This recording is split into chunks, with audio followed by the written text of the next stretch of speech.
SA Express has been placed under provisional liquidation. This comes after the airline failed to get funding from government.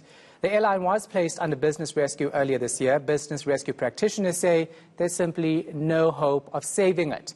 Heidi Giokos is following the story for us. She joins us now live from the newsroom. So Heidi, SA Express is the first state-owned entity to be placed under provisional liquidation. What does that mean? Yes, exactly, Shahan. So we do understand that Judge Twala from the Johannesburg High Court placed SA Express under provisional liquidation. And basically what this means is that the judge is saying because he is uncertain as to whether or not all parties affected in this matter were notified about the urgent court application presented by the business rescue practitioners of SA Express, he feels that he would rather not order a final liquidation but a provisional liquidation. So ultimately this means that all affected parties in this liquidation matter have a chance to oppose the application, oppose the final provisional liquidation order that was handed down by the judge.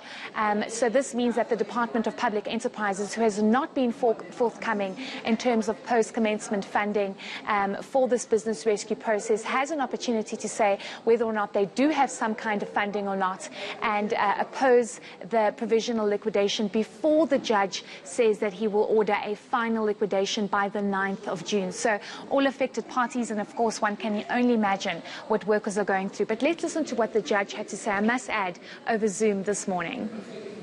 My difficulty was on the merits.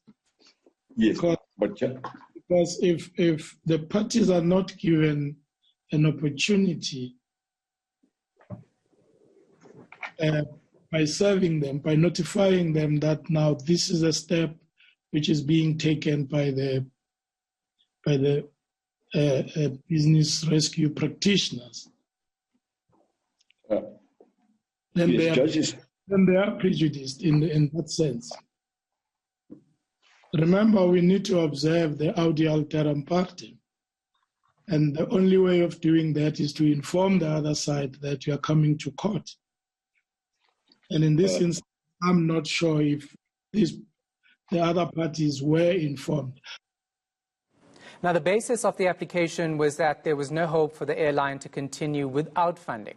Yes, indeed, Sean. So if I can just throw some context into this, is the fact that the business rescue practitioners were appointed in February to rescue the airline, but since they have not received any post-commencement funding. Now, when an SOE or any kind of company goes into business rescue, they need some kind of funding to push through on their business rescue plan, and the business rescue practitioners have never received any post-commencement funding. Now, the Department of Public Enterprises has indicated that the plan presented by the business rescue practitioners was inadequate, and they needed to go back to the drawing board and present a proper plan in order for DPE to present a motivation to National Treasury as to why post-commencement funding is needed.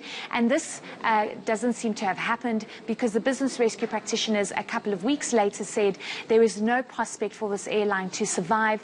There is no hope for the airline given the fact that there is no support from government in terms of funding. And this is why the business rescue practitioners have basically said that it needs to be liquidated. It's unfortunate that it's had to end up in liquidation, and of course that obviously means a selling of assets.